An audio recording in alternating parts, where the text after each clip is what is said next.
My husband publicly humiliated me at his law firm's charity gala, calling me just the wife who doesn't understand business. 3 hours later, he was escorted out in handcuffs while I was offered his partnership. Mira, darling, why don't you go powder your nose while the adults discuss the merger details? Nick Milbon's voice carried across the marble foyer of the Grandview Hotel's crystal ballroom, his words dripping with condescension as he dismissed me in front of the city's most powerful legal minds. Before we jump back in, tell us where you're tuning in from, and if this story touches you, make sure you're a subscriber, because tomorrow, I've saved something extra special for you. Tell us a duh. The annual Children's Hospital Charity Gala was in full swing, 500 of the region's elite mingling beneath Austrian crystal chandeliers, and my husband had just reduced me to a decoration. I clutched my champagne flute tighter, my emerald cocktail dress suddenly feeling like a costume in this elaborate performance. Around us, partners from Sterling and Associates law firm exchanged knowing glances, their wives offering me sympathetic smiles that somehow made the humiliation burn deeper. Actually, I said quietly, my voice steady despite the heat creeping up my neck, I was quite interested in hearing about the environmental impact assessments for the Riverside Development Project. Nick's laugh was sharp, cutting through the ambient conversations. Environmental what? He turned to his colleagues with exaggerated amusement. See what I mean? She watches too much PBS and thinks she understands complex legal matters. Owen Sterling, the firm's managing partner, shifted uncomfortably beside his wife Carol, while Dave Milliken from the corporate division smirked into his scotch. The circle of power brokers that had welcomed me moments earlier now felt like an arena, with Nick positioning himself as the entertainer and me as the unwitting comedian. The EPA requires comprehensive studies for any development over 50 acres, I continued, my tone remaining conversational despite the growing audience, particularly when it involves wetland areas like the Riverside site. Mira, Nick's voice carried a warning now, his perfect smile faltering slightly. You're embarrassing yourself, these men have actual law degrees. The condescension hit its mark, exactly as he intended. Several people within earshot had turned to watch our exchange, drawn by the barely concealed tension. I caught sight of Heidi Kelly from the DA's office across the room, her expression unreadable as she observed the scene unfolding. Nick's wife has always been enthusiastic about causes, Aaron Stone from the litigation department offered diplomatically, though his tone suggested this was not the first time he'd witnessed such an exchange. I felt the familiar weight of the recording device concealed in my clutch purse, a habit I'd developed over the past 18 months of marriage to Nick. What had started as simple documentation of his increasingly volatile behavior had evolved into something far more systematic. Tonight, however, the device served a different purpose entirely. Perhaps I should explain, I said, setting down my champagne and opening my purse. I'm not just enthusiastic about environmental causes. I'm the lead EPA investigator assigned to review the Riverside Development Environmental Impact Assessment. The words landed like a physical blow. Nick's face went through a series of expressions, confusion, disbelief, then something approaching panic as the implications began to register. What are you talking about? He demanded, his voice dropping to a harsh whisper. I pulled out my federal identification badge, the EPA seal gleaming under the ballroom lights. Special Agent Mira Chen, Environmental Protection Agency, Criminal Investigation Division. I've been investigating Sterling and Associates for the past 18 months for systematic environmental law violations and fraudulent impact assessments. The circle around us had grown larger, more partners and their spouses drawn by the tension. Owen Sterling's face had gone ashen, while Dave Milliken was frantically checking his phone, likely realizing the implications of what they'd just heard. You're an EPA agent, Carol Sterling breathed, her hand flying to her mouth.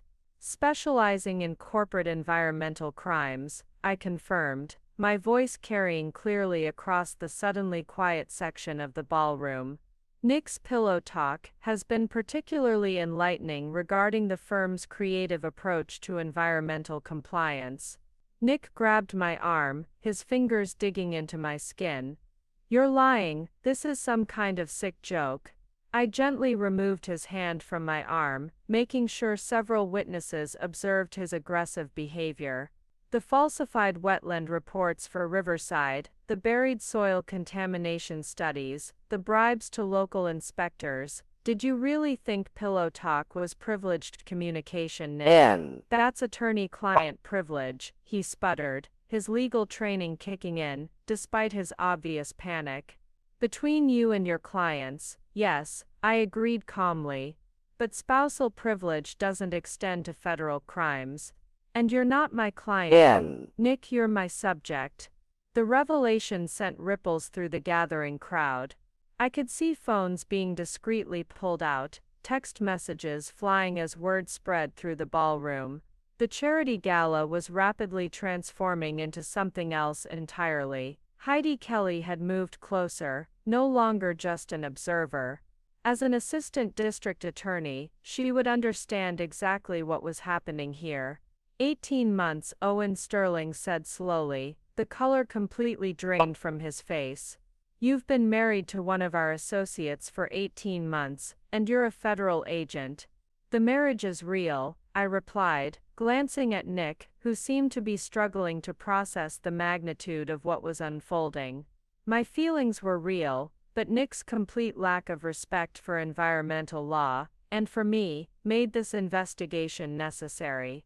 You used me, Nick whispered, the realization finally hitting him fully.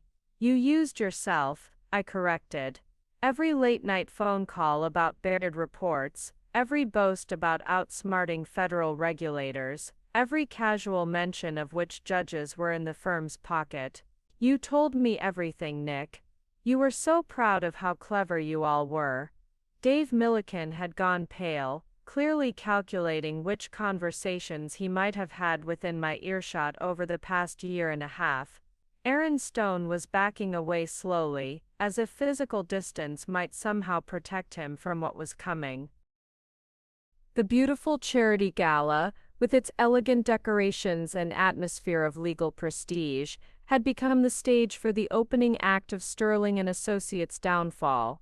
And Nick, who had started the evening by dismissing me as just the wife who doesn't understand business, was about to learn exactly how much I understood about his business. The recording device in my purse had captured every word of his public dismissal of me, adding one final piece to a puzzle 18 months in the making.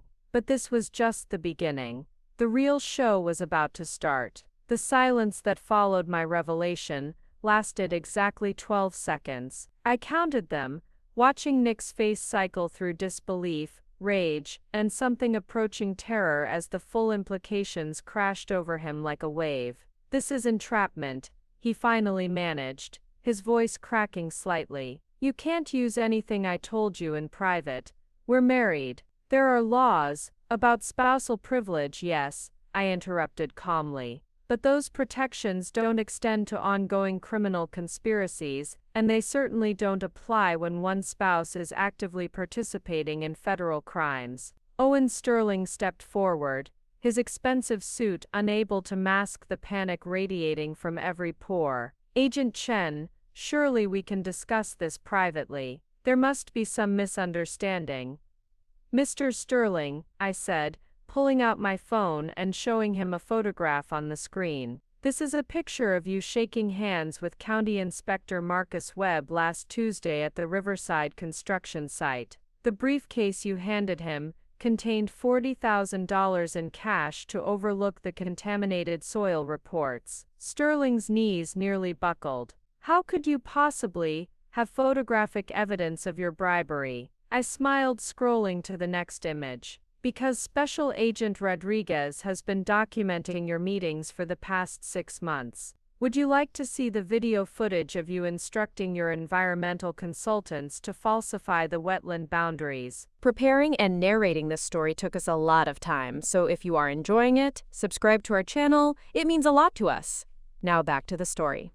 Dave Milliken was frantically texting, his fingers flying over his phone screen. I made a mental note to inform the tech team that he was likely trying to delete files or warn other co-conspirators. Dave, I called out pleasantly, I hope you're not attempting to contact anyone about tonight's conversation. Federal agents have been monitoring Sterling and Associates communications since January. Every email, every phone call, every text message has been preserved. His phone clattered to the marble floor. Nick grabbed my shoulders, his grip painful and desperate. Mira, please, think about what you're doing. We're married, we have a life together. We have plans, we had plans, I corrected, gently but firmly removing his hands from my body once again, making sure the growing crowd of witnesses observed his increasingly aggressive behavior. Before I realized that the man I fell in love with was a criminal who views environmental protection as an inconvenience to be bought off. You fell in love with a lie then, Nick snarled, his mask of charm finally slipping completely. You think you know me, you don't know anything about the real world, about how business actually works. Carol Sterling was openly weeping now, the social implications hitting her as hard as the legal ones. Their reputation in this tight-knit community of legal and business elite was evaporating in real time. Actually, Nick, I know exactly how your business works, I said, opening my clutch and pulling out a small recording device. For instance, I know about the Clearwater Shopping Center project, where you buried the asbestos contamination reports. I know about the Heritage Park development, where you falsified the archaeological impact study. And I know about Judge Harrison's summer house that your firm financed in exchange for favorable rulings on environmental challenges. Aaron Stone had gone completely white. Judge Harrison, you can't prove.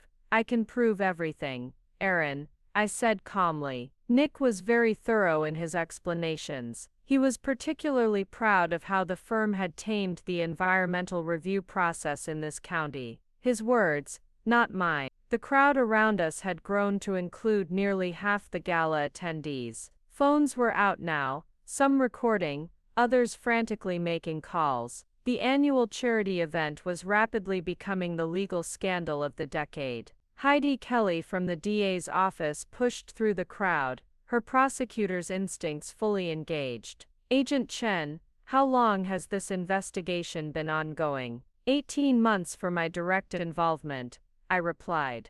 But the EPA has been building a case against environmental crimes in this region for over 3 years. My marriage to Nick simply provided unprecedented access to the inner workings of the conspiracy. Conspiracy, Owen Sterling's voice was barely a whisper. RICO charges are being prepared, I confirmed. Racketeering, bribery, conspiracy to commit fraud, obstruction of justice and environmental terrorism. Your firm hasn't just been bending the rules, Mr. Sterling. You've been systematically destroying protected ecosystems for profit. Nick was pacing now, his hands running through his perfectly styled hair.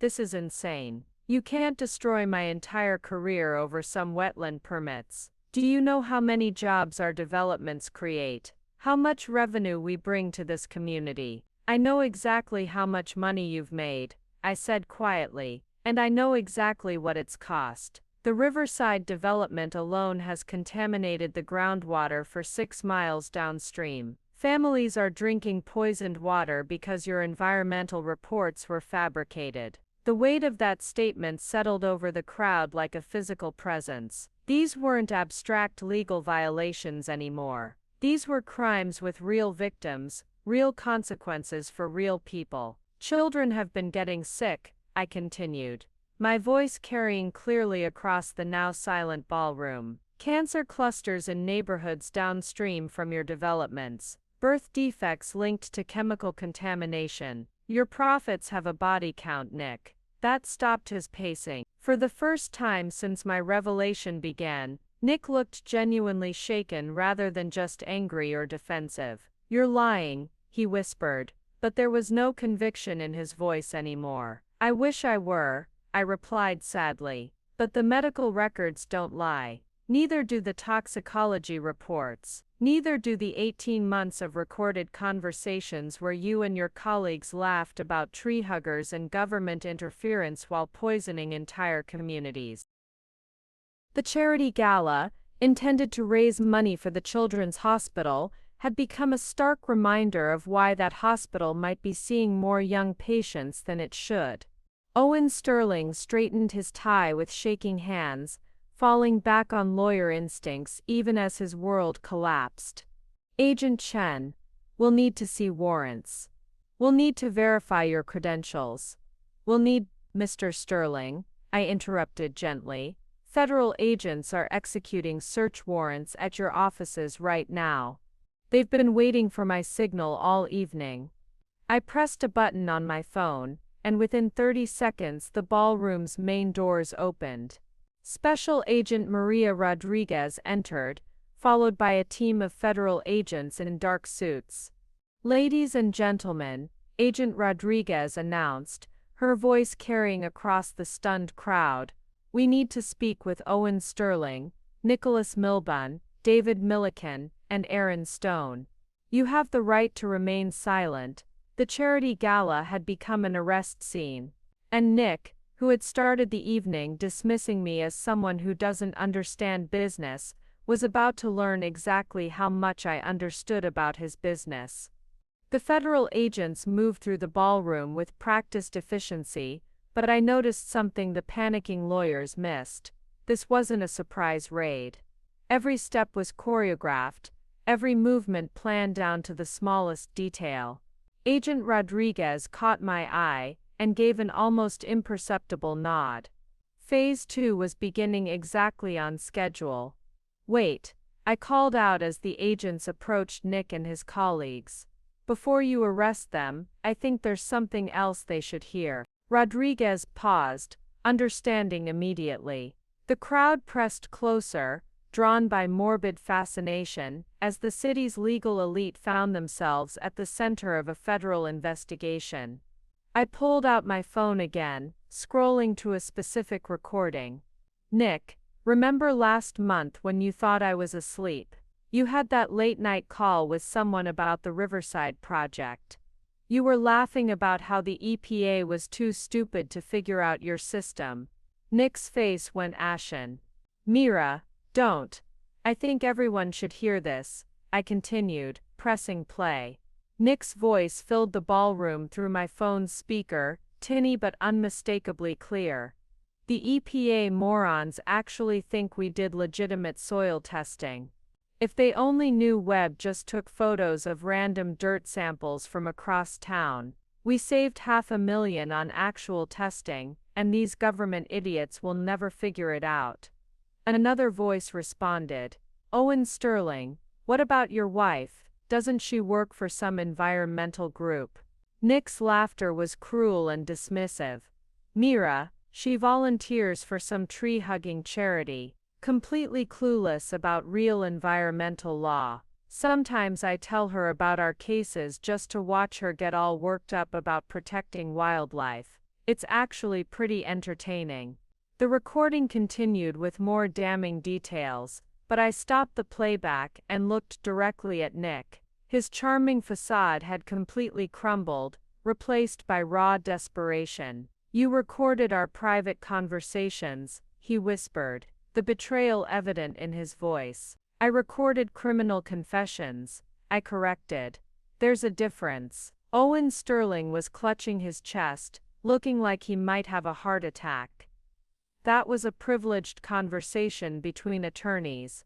Actually, Mr. Sterling," Agent Rodriguez interjected, "that conversation took place at Agent Chen's residence, which has been under federal surveillance as part of this investigation. Your privilege doesn't extend to criminal conspiracies discussed in a monitored location." Dave Milliken finally found his voice, though it came out as a croak. "Monitored? For how long?" 18 months, I replied calmly. Every conversation, every phone call, every meeting. Did you really think I was just the clueless housewife Nick painted me as? Carol Sterling looked at me with something approaching awe. You've been undercover this entire time. Not exactly, I said, and this was where the real twist would land. I wasn't initially undercover. I really did marry Nick because I loved him. But 3 months into our marriage, when he started bragging about falsifying environmental reports, I made a choice. The ballroom had gone completely silent, except for the soft classical music still playing from the sound system, creating a surreal soundtrack to the legal drama unfolding. I contacted the EPA's Criminal Investigation Division and volunteered to become an informant. I continued. Everything since then has been documented, recorded, and verified. Every crime Nick confessed to, every bribe he described, every environmental law they violated. It's all admissible evidence because I was acting as a federal agent. Nick staggered backward as if I'd physically struck him. You turned me in. Your own husband. You poisoned children, Nick, I said quietly. You contaminated drinking water for profit. You destroyed protected wetlands to build shopping centers. What did you expect me to do? Stand by and let you continue? Aaron Stone, who had been silent throughout most of the confrontation, suddenly stepped forward. You can't prove intent. We relied on environmental consultants. If their reports were flawed, Aaron, I interrupted, pulling up another recording on my phone. Would you like me to play the conversation where you instructed Ecological Solutions Inc. to find a way around the wetland designations for the Heritage Park project? The one where you specifically told them you didn't care if they had to falsify the species count. His mouth snapped shut. Heidi Kelly from the DA's office was taking notes frantically. As a prosecutor, she was undoubtedly already calculating how this evidence would play in court. Agent Chen, are you saying you have 18 months of recorded criminal confessions? Among other things, I confirmed. Nick was particularly talkative after a few drinks. He loved explaining how much smarter he was than federal regulators. He had quite a few stories about other lawyers in the city who were running similar schemes. The implication sent ripples through the crowd. This wasn't just about Sterling and Associates. This was potentially about the entire legal community's approach to environmental law. Owen Sterling made one last desperate attempt to regain control. Even if that's all true, you entrapped my associates. This was an illegal operation, Mr. Sterling. Agent Rodriguez stepped forward. Agent Chen was acting under the direct authority of the Environmental Protection Agency and the Department of Justice. Everything she did was legally authorized and supervised. Your associates entrapped themselves by committing federal crimes and then confessing to them. I looked around the ballroom at the faces of people I'd known for 18 months. Some showed shock, others admiration, and more than a few appeared to be calculating whether they'd ever said anything incriminating within my earshot. The hardest part, I said to the crowd, wasn't gathering the evidence. It was sitting through dinner parties where Nick and his colleagues laughed about the communities they were poisoning. It was pretending to be impressed when they bragged about bribing inspectors. It was watching them treat environmental protection as a joke while families got sick.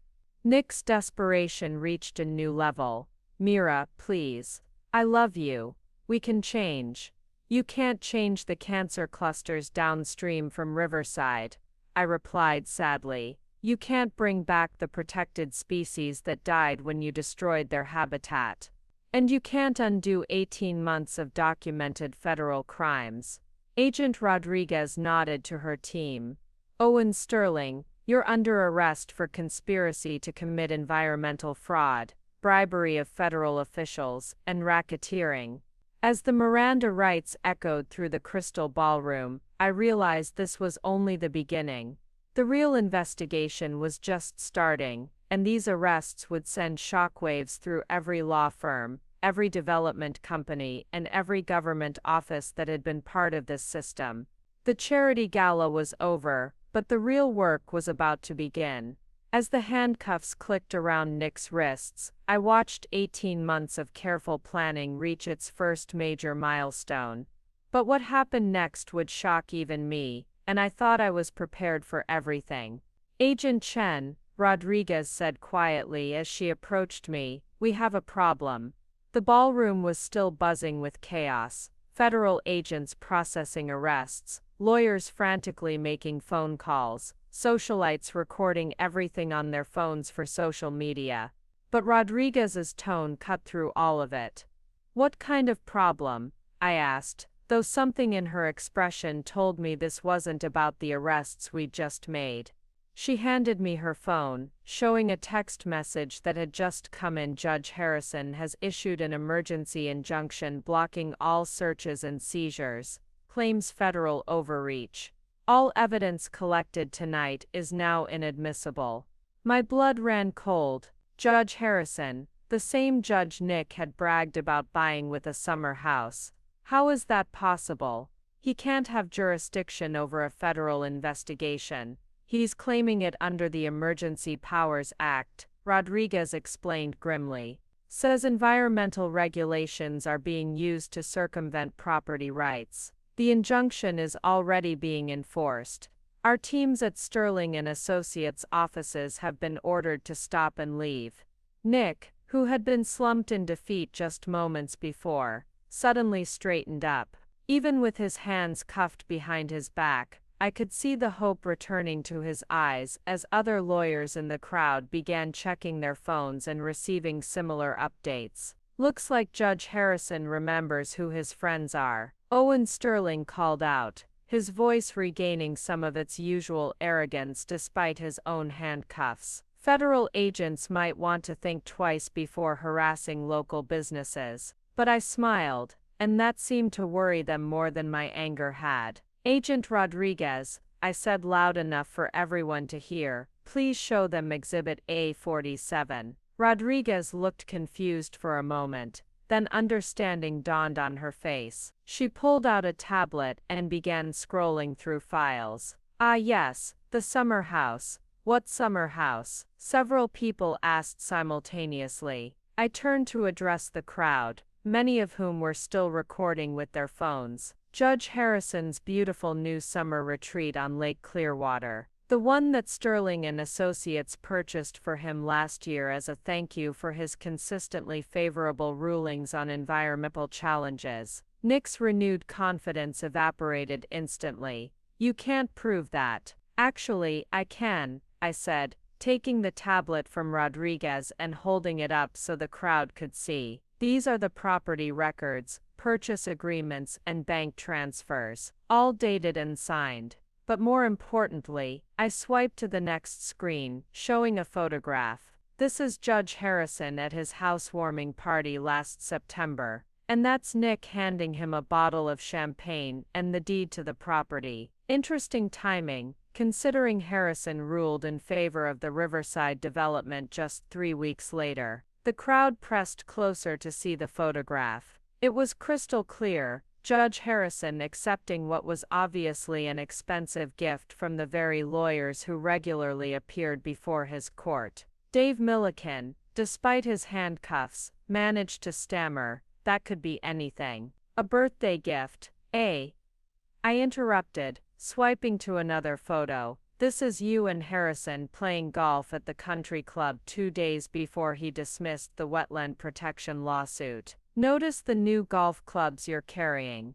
The same ones itemized on this receipt from Sterling and Associates business account." Aaron Stone had gone pale again. "How do you have these photos?" "Because Judge Harrison's summer house isn't just a bribe," I explained, enjoying the growing panic in their eyes. "It's also been under federal surveillance for the past 8 months. Every visitor, every meeting, every envelope of cash exchanged on that deck, overlooking the lake." Agent Rodriguez nodded, taking back the tablet and scrolling through more evidence. We have video footage of 16 separate occasions where Sterling and Associates partners visited Judge Harrison's residence to discuss pending cases. We also have audio recordings of those conversations, thanks to the surveillance equipment installed during the house's renovation. Owen Sterling's face had gone from pale to gray. "You bugged a federal judge's house.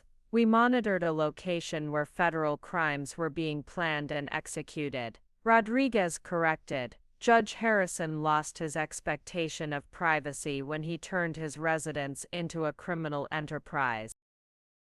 The implications were sinking in for everyone present. This wasn't just about environmental fraud anymore. This was about judicial corruption at the highest levels. So when Judge Harrison issued that emergency injunction, Heidi Kelly from the DA's office began. He was attempting to obstruct justice in a federal investigation where he's a co-conspirator, I finished. Which means the injunction itself is evidence of additional federal crimes. Nick looked like he might vomit. "Mira, you don't understand what you're doing. Harrison has connections that go all the way to the state Supreme Court," I interrupted. "The governor's office? The attorney general?" I pulled out my own phone and showed him a contact list. "Nick, did you really think 18 months of investigation only focused on one corrupt judge and one law firm? This network goes much deeper than you ever imagined." Agent Rodriguez's phone buzzed with an incoming call. She answered it, listened for a moment, then smiled broadly. "That was the U.S. Attorney's Office," she announced to the crowd. "Judge Harrison has just been arrested at his chambers for attempting to obstruct a federal investigation. His emergency injunction has been vacated, and all search warrants are back in effect." The lawyers' faces went through another cycle of shock and despair. Just when they thought they had a lifeline, it had been severed. But I wasn't done. "The really beautiful part," I said, looking directly at Nick, "is that Judge Harrison's arrest was based on evidence we collected tonight. The moment he issued that injunction, he proved he was part of the conspiracy. He walked right into the trap." Carol Sterling whispered, "How many people are involved in this?" "More than you know," I replied. "But fewer than there were yesterday.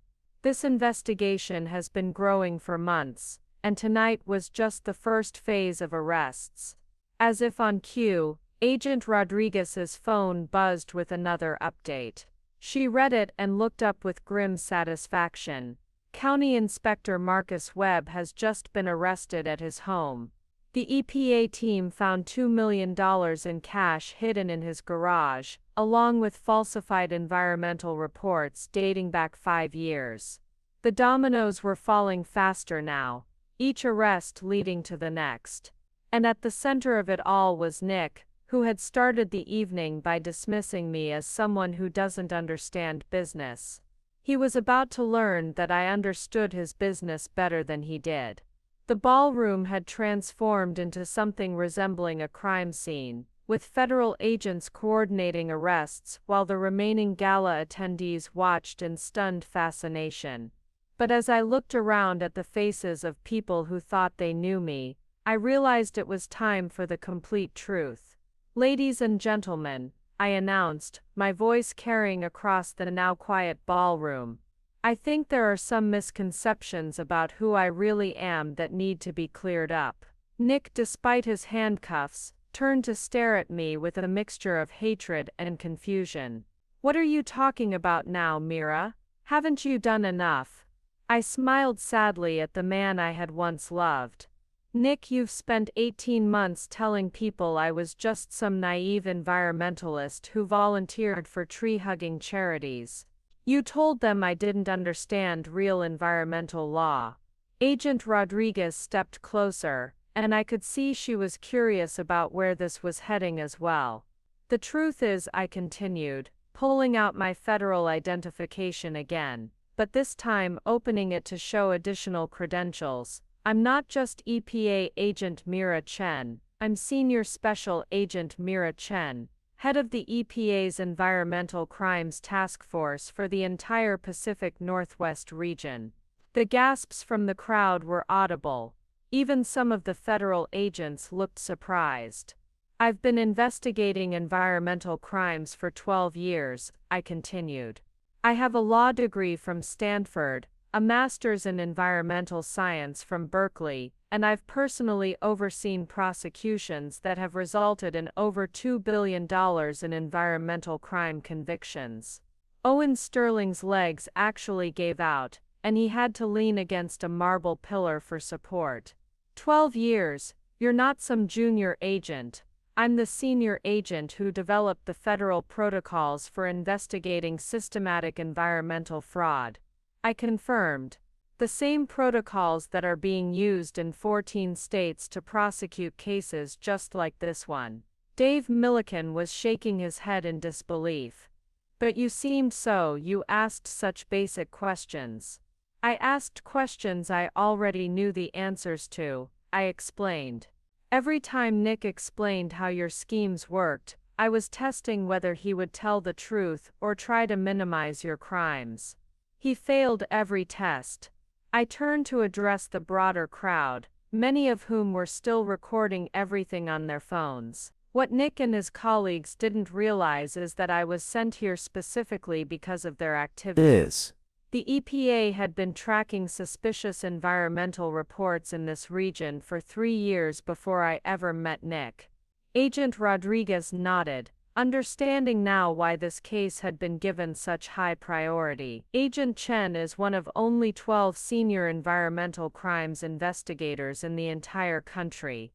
When we identified the corruption network operating here, she volunteered for the undercover assignment.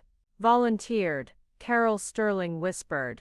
My previous case involved a similar network in Oregon, I explained. 37 corporate executives went to federal prison, and we recovered over $400 million in environmental damage penalties. But the mastermind escaped because we couldn't penetrate his inner circle.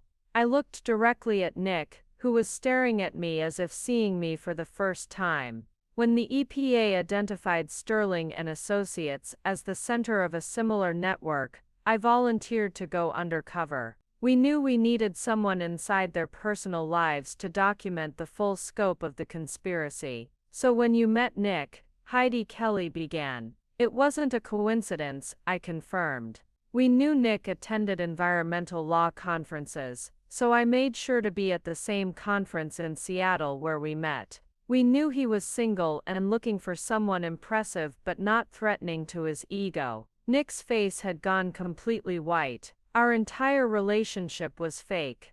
My feelings weren't fake, I said quietly. That's what made this so difficult. I genuinely fell in love with you, Nick, but I couldn't let that stop me from doing my job when you started confessing to federal crimes. Aaron Stone found his voice. You're saying the EP has been planning this for 3 years. Longer than that, Agent Rodriguez interjected. Agent Chen's investigation has uncovered similar networks in 7 states. This isn't just about environmental crimes anymore. It's about systematic corruption of the legal system itself. I pulled out a thick folder from my purse, the same purse that had held recording devices all evening.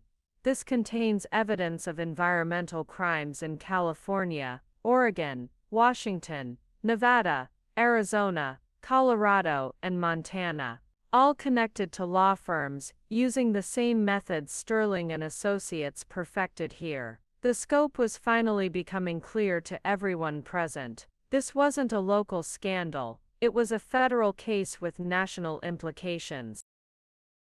The riverside development that poisoned local groundwater, I continued. That was replicated in 12 other locations across the western United States. The bribery system Nick bragged about? We've documented identical operations in 6 other states. Owen Sterling slumped against the pillar. How many people know about this? The FBI, EPA, Department of Justice and attorneys general in 7 states have been coordinating this investigation. Agent Rodriguez answered. Tonight's arrests are happening simultaneously in multiple cities. I checked my phone and saw the confirmations coming in. Portland, Seattle, Denver, Phoenix, Las Vegas, similar arrests are being made right now. Environmental crime networks that have operated for years are being dismantled simultaneously. Nick was staring at me with an expression I'd never seen before, complete and total disbelief. You're not the woman I married. I'm exactly the woman you married, I replied sadly. You just never bothered to really know who that was. You were so convinced of your own superiority that you never asked about my background, my education, or my career before we met. Carol Sterling wiped tears from her eyes. You gave up 3 years of your life for this case. I gave up 3 years to protect communities from poisoned water and contaminated soil, I corrected. To prevent more children from getting cancer because corporate lawyers think environmental protection is optional. The weight of the revelation was settling over everyone present. The woman they had dismissed as Nick's naive wife was actually one of the most senior environmental crime investigators in the federal government, and she had just brought down a criminal network that spanned half the country. As the full scope of my identity settled over the crowd, I knew it was time to reveal the true horror of what Nick and his colleagues had been doing. The environmental crimes weren't just abstract legal violations, they had real victims, real consequences that these lawyers had callously ignored. Agent Rodriguez, I said, pulling up a presentation on my phone and connecting it to the ballroom's display system. I think everyone here should see what Sterling and Associates business practices actually look like. The first image that appeared on the large screens around the ballroom was an aerial photograph of a residential neighborhood. Modest homes, neat lawns, children's playgrounds visible in several backyards. This is Riverside Meadows, I announced. A community of 847 families living downstream from the Riverside development that Nick's firm helped approve. Beautiful area, isn't it? Murmurs of agreement rippled through the crowd, though I could see confusion about where this was heading. I clicked to the next image, the same neighborhood, but with a medical facility prominently featured. This is Riverside Meadows today. That building is the temporary cancer treatment center that had to be established because of the unusually high rates of childhood leukemia in this community. The silence was deafening. 43 children under the age of 12 have been diagnosed with cancer in the past 18 months, I continued. My voice steady but carrying the weight of each case. The groundwater contamination from the Riverside development, the contamination that Nick's falsified environmental reports claimed didn't exist, has been linked to every single case. Nick tried to interrupt. You can't prove that connection. Actually, Nick, we can. I clicked to the next slide, showing medical charts and toxicology reports. The EPA's Medical Investigation Unit, working with the CDC, has definitively linked the specific chemical contamination from Riverside to the cancer cluster. The same chemicals that your environmental consultant was paid to ignore. Carol Sterling was openly weeping now. Children are dying. 43 diagnosed, 17 in active treatment, 4 who didn't make it, I said, quietly. Including 6-year-old Emma Rodriguez, no relation to Agent Rodriguez, who loved to draw pictures of the butterflies in her backyard. She died 3 months ago. The weight of that single name, that single life, seemed to press down on everyone in the ballroom. This wasn't about regulatory violations anymore. This was about a little girl who would never grow up, because lawyers prioritized profits over safety. I clicked to the next image, a photograph of a young girl with bright eyes and a gap-toothed smile, holding a crayon drawing of colorful butterflies. Emma's mother, Patricia Rodriguez, is here tonight, I announced. She's been working with our investigation, providing medical records and testimony about how the contamination affected her family. A woman stepped forward from the crowd. I hadn't noticed her before, but she had been quietly observing from the back of the ballroom. Her eyes were red with recent tears, but her expression was determined. Patricia volunteered to attend tonight's gala, I continued, to see the faces of the people who poisoned her daughter. Patricia Rodriguez stepped closer to where Nick stood in handcuffs. Her voice was quiet, but carried clearly across the silent ballroom. Mr. Milburn, you met my daughter once, last year at the community meeting about the water quality concerns. She asked you if the water was safe to drink. Do you remember what you told her? Nick's face had gone ashen. I could see that he did remember. You told her that lawyers wouldn't let anything bad happen to kids, Patricia continued. You patted her head and said she could trust you to keep her safe. The silence stretched on as everyone processed the devastating irony of that promise. I clicked to the next slide, a map showing the full scope of contamination. The Riverside development isn't the only site. We've identified 17 separate locations where Sterling and Associates provided falsified environmental assessments that led to contamination of water supplies. Owen Sterling found his voice, though it was barely a whisper. 17. The Heritage Park Shopping Center contaminated the water supply for 2,400 families. The Clearwater office complex leaked industrial solvents into an elementary school's groundwater. The Sunset residential development was built directly on top of a former chemical disposal site that your reports claimed was remediated. I paused to let the scope sink in. In total, we estimate that over 15,000 people have been exposed to dangerous levels of contamination due to environmental reports that Sterling and Associates knew were falsified. Dave Milliken was shaking his head frantically. We didn't know people would get sick. We thought the contamination levels were acceptable. Dave, I interrupted, pulling up another document. This is an internal email you sent to Owen Sterling 8 months ago. You wrote, and I quote, "The soil contamination at Heritage Park is off the charts, but if we bury this report, we can close the deal and worry about the health consequences later." His mouth snapped shut. Aaron Stone tried a different approach. Those were just business decisions. We couldn't have known.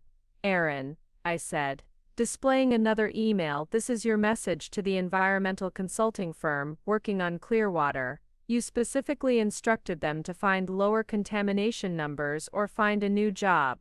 When they refused, you hired a different firm and had them falsify the results.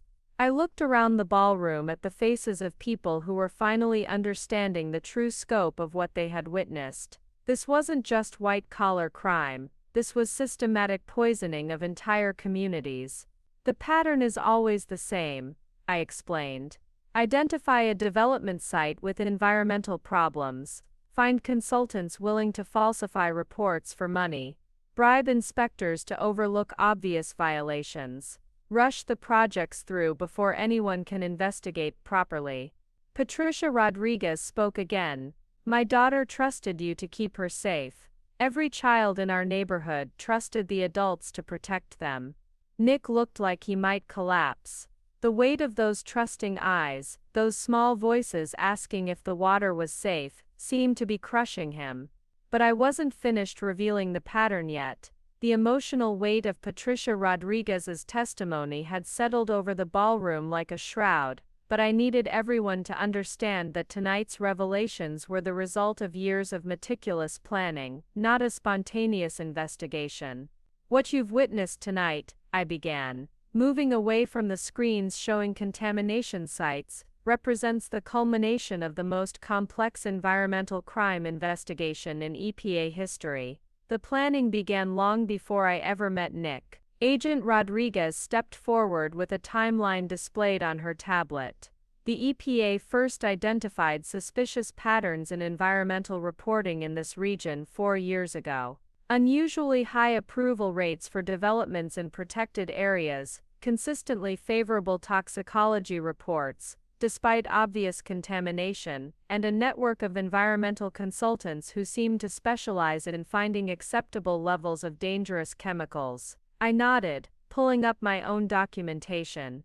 The breakthrough came when we realized that similar patterns were emerging in 7 different states, all following the same methodology. Law firms would identify potentially profitable but environmentally problematic sites, then systematically circumvent environmental protections through falsified reports and bribery. Owen Sterling, despite his handcuffs, found his voice. "You're saying this investigation has been going on for 4 years?" "The preliminary investigation, yes," I confirmed. "But the decision to go undercover was made 2 years ago when we identified Sterling and Associates as the hub of the network." Nick wasn't chosen randomly. He was selected because his social media presence and conference attendance made him an ideal target for an undercover approach. The implications were staggering. Every conversation, every dinner party, every intimate moment of their relationship had been part of a federal investigation. Nick's voice was barely a whisper. 2 years of planning just to get to me. "Not just to get to you, Nick," I replied gently. "To understand how the entire system worked. We needed someone inside the social and professional network who could document not just the crimes, but the culture that enabled them." I pulled out another device, a sophisticated recording system that looked nothing like the simple device I'd shown earlier. "This is military-grade surveillance equipment, provided by the Department of Justice for long-term undercover operations. Every conversation in our home, every phone call you made, every meeting you attended was recorded and analyzed by a team of federal prosecutors." Dave Milliken looked sick. "Everything, everything," Agent Rodriguez confirmed. "The dinner party where you all laughed about tree huggers being too stupid to understand real estate development. The golf outings where you planned which inspectors to bribe next. The late-night calls coordinating falsified reports across multiple states." I moved closer to the group of arrested lawyers, making sure they could see the determination in my eyes. But the technical surveillance was only part of the strategy. We also needed to understand the psychology of the network. How otherwise intelligent lawyers convinced themselves that poisoning communities was acceptable. Carol Sterling spoke through her tears. "You studied us like laboratory specimens." "We studied criminal behavior," I corrected. "And what we found was a group of people who had become so isolated from the consequences of their actions that they could joke about children's cancer while sipping champagne." I gestured toward Patricia Rodriguez, who was still standing near the arrested men. "Every month of this investigation, I filed reports with our victim liaison team. They tracked the health impacts in real time. Every new cancer diagnosis, every family forced to relocate, every child who couldn't drink their tap water." Nick looked up at me with something approaching desperation. "If you knew people were getting sick, why didn't you stop us sooner?" "Because stopping you without dismantling the entire network would have accomplished nothing," I replied. "Your firm would have been replaced by another one. The corrupt inspectors would have found new lawyers to work with. The judges you bribed would have continued taking money from someone else." Agent Rodriguez pulled up a organizational chart on her tablet. "This investigation has identified 47 law firms, 23 environmental consulting companies, 15 county inspectors, 8 state officials, and 6 federal judges involved in similar schemes across 7 states. Arresting just Sterling and Associates would have been like treating a symptom while ignoring the disease." Aaron Stone was shaking his head frantically. "You can't prosecute everyone. The legal system would collapse." "The legal system was already corrupted," I replied sharply. "We're not destroying it, we're cleaning it up. And yes, that means some very uncomfortable changes for a lot of people who thought they were above the law." I pulled out my phone and showed them a series of messages that had been coming in throughout the evening.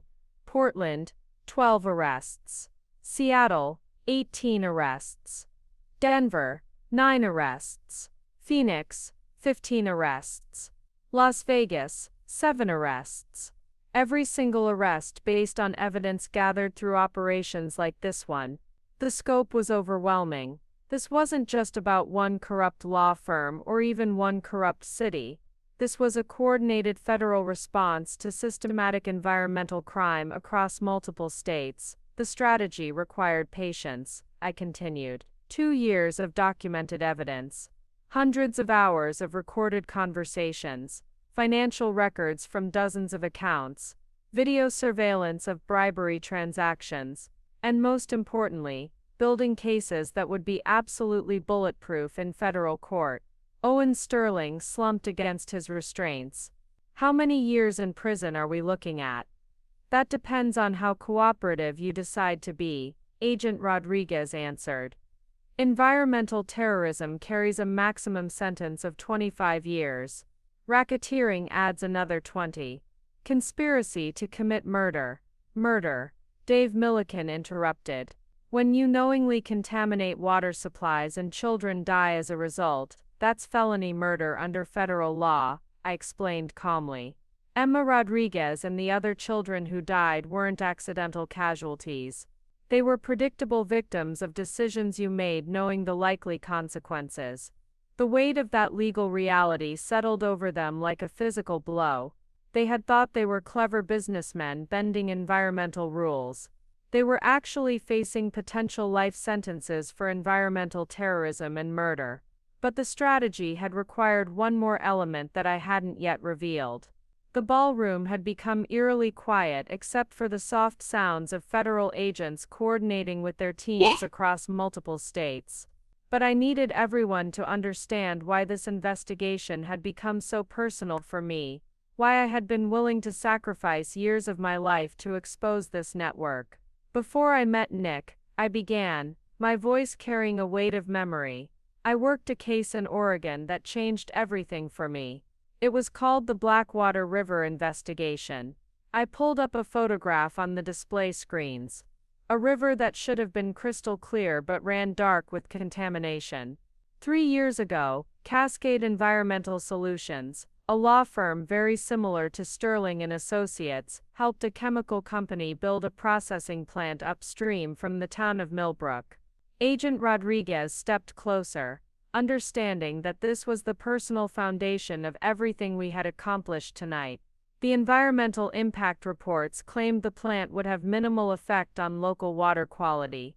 I continued. Local families were assured that the most advanced filtration systems would prevent any contamination. Children swam in the Blackwater River every summer. Families had been drinking from private wells fed by the same aquifer for generations. Nick was staring at me with growing comprehension. You've done this before. I led the investigation, I confirmed. But we arrived too late. By the time the EPA was called in, the contamination had been ongoing for 8 months. 47 families had been exposed to industrial chemicals at levels that were catastrophic. The silence stretched as everyone processed the implications. 12 children died, I said quietly. Not over months or years, within 6 weeks of our investigation beginning. The chemical exposure was so severe that it caused rapid organ failure in developing bodies. Carol Sterling gasped, covering her mouth with her hands. But the worst part, I continued, wasn't the deaths. It was discovering that Cascade Environmental Solutions knew about the contamination from day one. Internal emails showed they had laughed about rural families being too ignorant to understand environment. They had specifically chosen a poor rural community because they believed no one would fight back. I clicked to the next image. A courtroom photograph showing lawyers in expensive suits standing confidently while families in their Sunday best sat in the gallery, many holding photographs of deceased children. We had evidence. We had witnesses. We had scientific proof of causation, I said, my voice hardening. But Cascade Environmental Solutions had something more powerful, a network of corrupt judges, bought inspectors, and a legal system that protected corporate interests over human lives. Dave Milliken was shaking his head. What happened? The case was dismissed on a technicality, I replied bitterly. The lead partner at Cascade Environmental Solutions, a lawyer named Marcus Webb, no relation to your inspector, had paid off the judge. The family's wrongful death lawsuits were thrown out. The chemical company was fined $12,000 and allowed to continue operating. The amount was so absurdly small compared to the human cost that several people in the crowd made sounds of disbelief. $12,000, I repeated. For 12 dead children. Webb personally made more money that week than the fine his client paid for killing those kids. Owen Sterling's voice was barely audible. Did he go to prison? He was promoted to senior partner, I said. The success of the Blackwater River case made him one of the most sought-after environmental lawyers on the West Coast. He built a mansion with the money he made helping corporations poison communities. I paused, letting the full horror of that injustice settle over everyone present. That's when I volunteered for undercover work, I continued. Because traditional investigation methods weren't enough. We needed to get inside these networks, to understand how lawyers like Webb, and like all of you, justify destroying lives for profit. Nick's voice cracked. So this was always about revenge. This was about preventing another Blackwater River, I corrected. About making sure that families like the ones in Millbrook never have to bury their children because lawyers think environmental protection is optional. I clicked to another image. A memorial garden with small headstones, each bearing the name and photograph of a child who had died from chemical exposure. I attended every funeral, I said quietly. I looked into the eyes of parents who had trusted their government to protect their children. I held babies who were dying from contamination that could have been prevented if one lawyer had chosen to tell the truth instead of taking a bribe. Patricia Rodriguez stepped forward again, her voice steady despite her tears. That's why you came here. To make sure Emma and the other children wouldn't die for nothing. Every child in Riverside Meadows, every family affected by your contamination, I said, looking directly at the arrested lawyers. They deserved the protection that the Millbrook families never got. Aaron Stone found his voice. But you could have just investigated us normally. You didn't have to. Marry your colleague and document every crime for 18 months. I interrupted. Aaron, the Blackwater River investigation took 3 years and resulted in 0 prosecutions. Traditional methods don't work when the entire system is corrupted. Agent Rodriguez pulled up another display. A map showing the locations of similar environmental crime networks across the western United States. Agent Chen's undercover work has provided the evidence base for prosecutions that traditional investigation could never achieve. The Blackwater River families will finally see justice. Marcus Webb was arrested tonight in Portland, I announced. Along with 14 other lawyers from his firm. The evidence we gathered about Sterling and Associates led to warrants for Cascade Environmental Solutions. The families in Millbrook will finally have their day in court. The emotional weight of 3 years of grief, determination, and sacrifice seemed to settle over the ballroom. This wasn't just about Nick's crimes or even Sterling and Associates' corruption. This was about systemic change born from personal tragedy. That's why I was willing to sacrifice everything, I said, looking around at the faces of people who were finally understanding the true scope of what they had witnessed. Because somewhere tonight, there's another little girl drawing pictures of butterflies, trusting that the adults in her world will keep her safe. But the personal motivation was only part of the story. The network we had exposed was larger and more dangerous than even the Blackwater River case had prepared me for. As the weight of the Blackwater River tragedy settled over the crowd, Agent Rodriguez stepped forward with a tablet displaying what looked like an organizational chart. But this wasn't just any chart. It was a map of corruption that stretched across multiple states and levels of government. What Agent Chen hasn't told you yet, Rodriguez announced, is that she wasn't working alone. This investigation involved the largest interagency cooperation in EPA history. I nodded, pulling up my own documentation. The network we exposed tonight required resources and coordination that no single agent could manage. What you've witnessed is the result of collaboration between 7 federal agencies, 4 state attorney general offices, and over 40 local law enforcement departments. Nick stared at me with growing horror. How many people knew about this? Everyone who needed to know, I replied, calmly.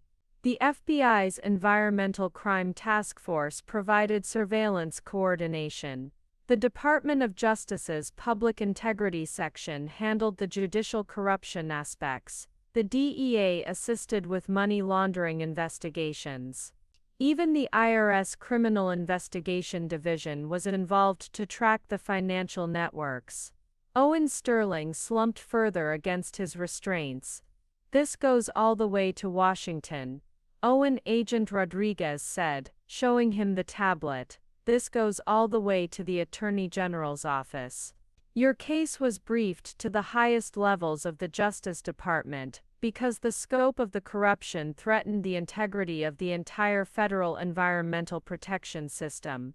I moved closer to the display screens, bringing up a new image, a photograph of a conference room filled with federal agents, prosecutors, and officials from multiple agencies. This photo was taken 6 months ago at the Justice Department, I explained. Every person in this room was working on different aspects of tonight's operation. The FBI agent on the left was coordinating surveillance of Judge Harrison's lake house. The prosecutor next to him was building the ARCO case against your network. The EPA administrator at the head of the table was authorizing the resources for an operation unprecedented in environmental law enforcement. Carol Sterling wiped tears from her eyes. You had an army working against us. We had an army working to protect the communities you were poisoning, I corrected. And every single person in that room volunteered for this assignment after seeing the medical reports from Riverside Meadows. Agent Rodriguez pulled up another document. The technical support alone required specialists from 6 different agencies. NSA provided encryption analysis for your offshore communications. Secret Service assisted with financial crime tracking. Even NASA provided satellite imagery to document environmental damage at contaminated sites. The scope was overwhelming.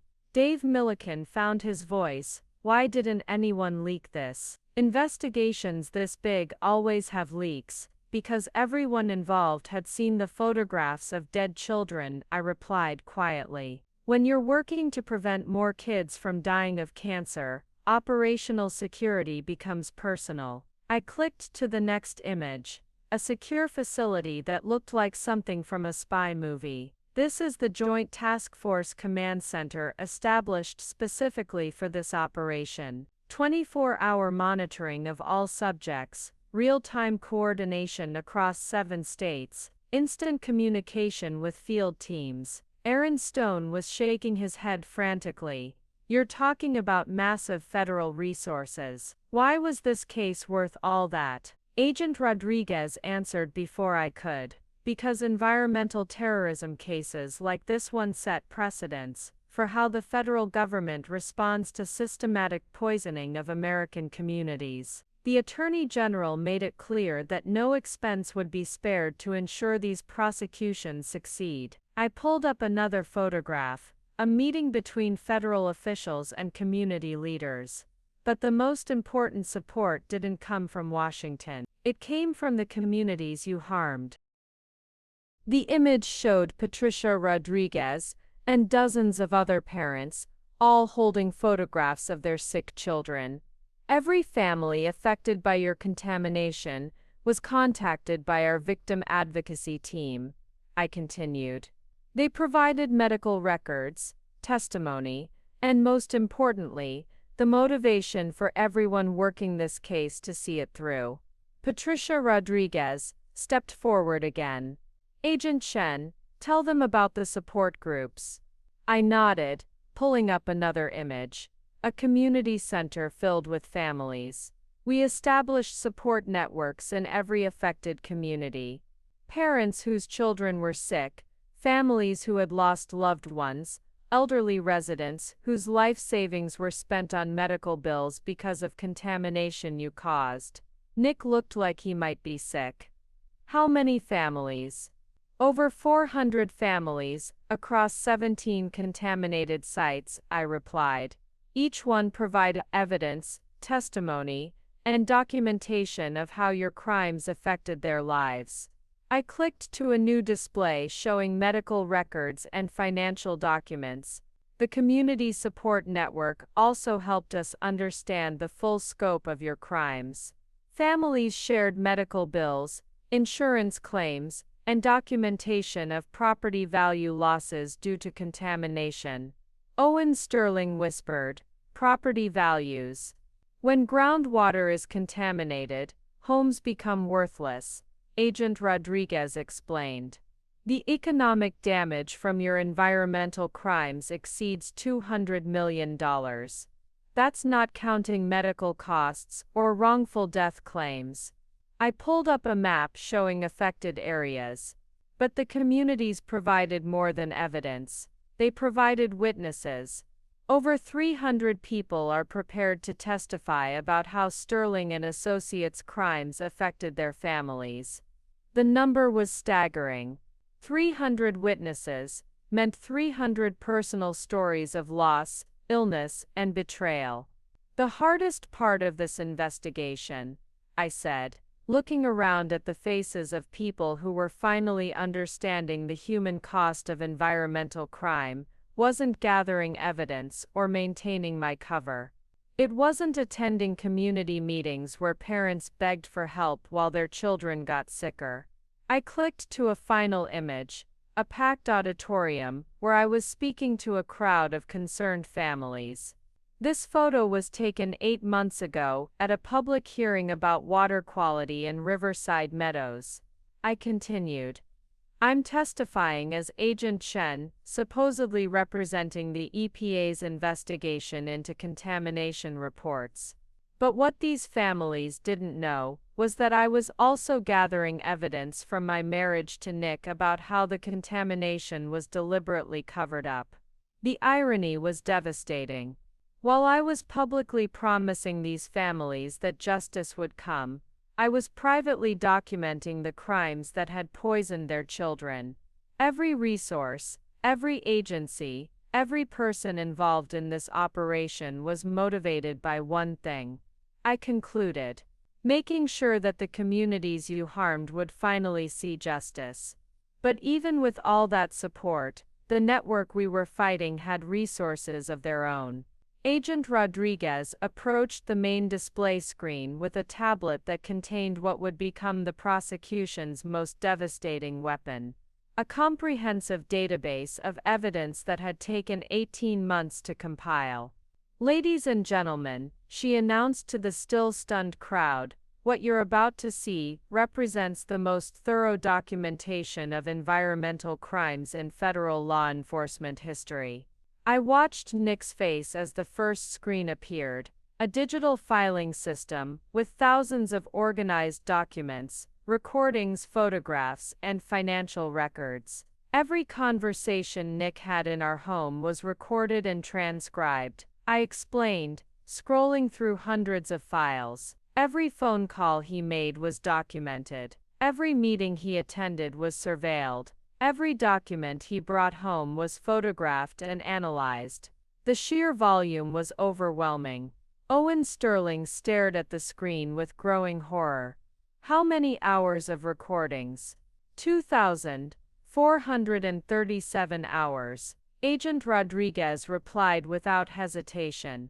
"All legally obtained under federal surveillance warrants. All authenticated and verified by digital forensics experts." I clicked to a specific folder labeled Financial Crimes. The screen filled with bank statements, transfer records, and offshore account documentation. "These are the financial records from Sterling and Associates' bribery operations," I continued. Every payment to Inspector Webb, every transaction involving Judge Harrison's lake house, every dollar paid to environmental consultants for falsified reports. Dave Milliken was shaking his head frantically. You can't have access to our bank records without warrants, I interrupted, pulling up a different screen.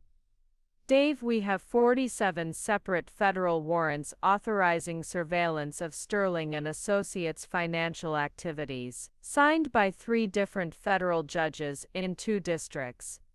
Aaron Stone found his voice. 3 judges. How is that possible? Agent Rodriguez answered. When we discovered that Judge Harrison was compromised, we obtained warrants from federal judges outside his jurisdiction. Every piece of financial evidence was independently verified by multiple banking authorities. I scrolled to another section. Video evidence. The screen displayed hundreds of thumbnail images from surveillance cameras. This is footage from the hidden cameras we installed in Judge Harrison's lake house, I explained, clicking on one of the videos. This particular recording shows Owen Sterling handing Harrison an envelope containing $50,000 in cash to dismiss the Riverside environmental lawsuit. The video was crystal clear, Sterling counting out bills while Harrison smiled and nodded. The audio was equally damning, with both men laughing about tree huggers, having no idea how the system really worked. Owen Sterling slumped further against his restraints. That was a private meeting. It was a criminal conspiracy being planned on property under federal surveillance. Agent Rodriguez corrected. You lost any expectation of privacy when you used that location to plan federal crimes. I moved to another folder, Victim Impact Documentation. This section contained medical records, photographs of sick children, and testimony from affected families. This is Emma Rodriguez's medical file, I said quietly, displaying the tragic progression of a little girl's battle with leukemia. Her cancer markers directly correlate with the specific chemical contamination found at the Riverside site. Patricia Rodriguez stepped forward again, her voice steady despite her tears. Show them the water test results. I clicked to a new screen showing laboratory analysis of water samples from Riverside Meadows. The chemical contamination levels were highlighted in red, dangerous levels that exceeded federal safety standards by factors of 10 or more. These tests were conducted independently by 3 different laboratories, I explained. EPA, CDC, and a private environmental testing company all confirmed identical results. Nick was staring at the evidence with something approaching disbelief. We had our own tests done. The consultants said. Your consultants lied, I interrupted, pulling up another screen. These are the real soil and water tests from Riverside, conducted before your development began. The contamination was already severe. Your environmental consultant, Ecological Solutions Inc., was paid an additional $100,000 to substitute fake results. I scrolled to a recording file and pressed play. Nick's own voice filled the ballroom. Just tell them the contamination is within acceptable limits. We've got too much invested to start over now. If some families get sick, that's their problem. The silence that followed was deafening. Even the federal agents looked uncomfortable hearing such callous disregard for human life. Carol Sterling whispered, You recorded that in your own home. I recorded my husband confessing to crimes that would kill children, I replied. Yes, in our home. In our bedroom. At our dinner table. Every time Nick bragged about poisoning communities, it was documented. Agent Rodriguez pulled up another massive folder. Communications evidence. This contained thousands of emails, text messages, and phone records. This is the Digital Communications Archive, she explained. Every email Sterling and Associates sent about environmental cases. Every text message coordinating bribes. Every phone call planning falsified reports. I clicked on a specific email thread between Owen Sterling and Dave Milliken. The subject line read, "Riverside cleanup costs. Bury this." This email chain shows you calculating that it would cost $12 million to properly remediate the Riverside contamination. I read aloud. Your conclusion was that it would be cheaper to pay bribes and falsify reports than to actually clean up the site. Dave Milliken looked like he might vomit. That was just we were exploring options. You were choosing profits over children's lives, I said sharply. The next email in this thread has you joking about acceptable losses in the community if contamination caused health problems. Aaron Stone made one last desperate attempt.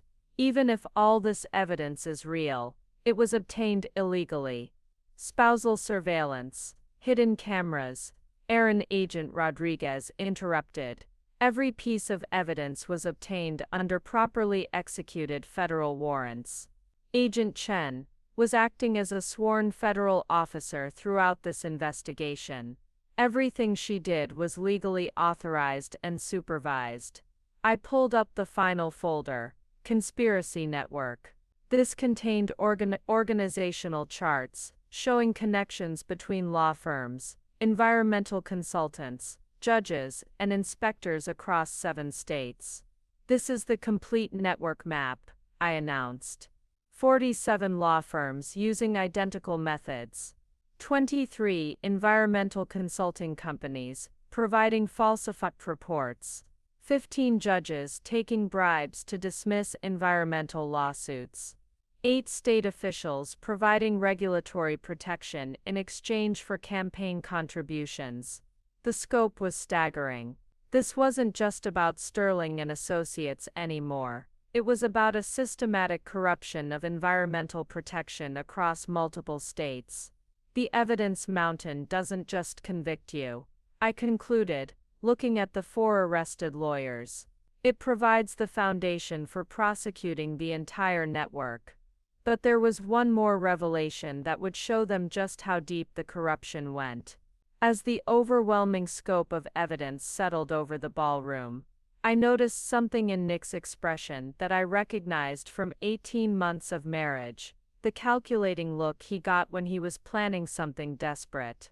It was time to reveal the final piece of Sterling and Associates' arrogance. "There's something else you all need to know," I announced, pulling up a new folder on the display screen. "While we were gathering evidence against you, you were planning something against me." Agent Rodriguez stepped forward with a grim expression. 3 weeks ago, our surveillance detected unusual activity. Sterling and Associates had hired a private investigation firm to conduct background checks on Agent Chen. Nick's face went pale, but Owen Sterling tried to maintain composure. "That's just standard procedure when someone new joins our social circle." Owen, I interrupted, displaying the first document. "This is a contract between Sterling and Associates and Blackwater Investigations for comprehensive background analysis and reputation destruction services." The fee was $200,000. The silence was deafening as the crowd processed what they were seeing. Reputation destruction. Carol Sterling whispered. I clicked to the next document. A detailed plan outlining how to discredit me professionally and personally. "This is Blackwater's strategy memo. Phase 1 involved fabricating evidence that I was mentally unstable. Phase 2 included creating false allegations about my professional conduct. Phase 3 was designed to have me committed for psychiatric evaluation."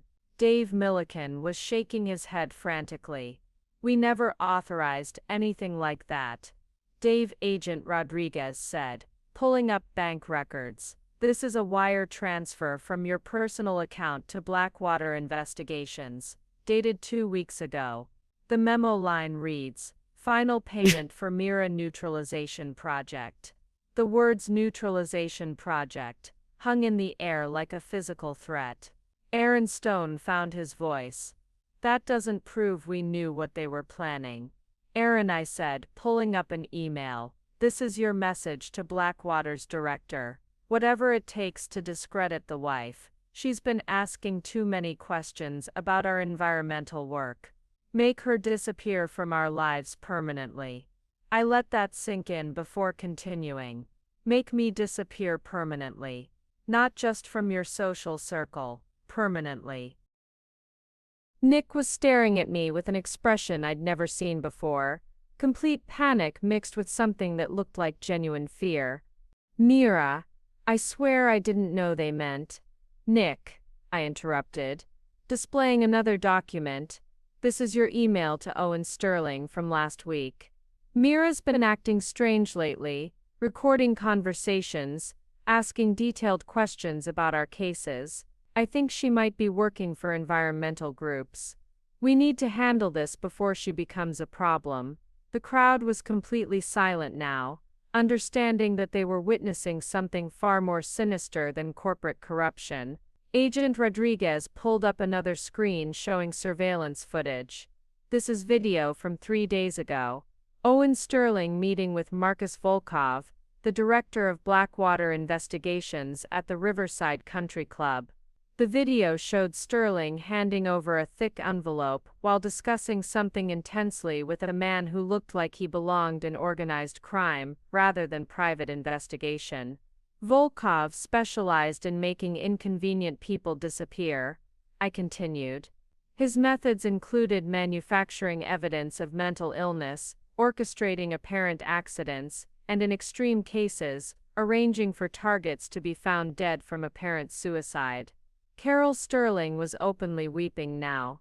Owen, what did you do? He hired someone to kill me, I said simply. Because I was asking too many questions about why children were getting cancer near your development projects. I clicked to another document, a timeline showing the escalation of their plans.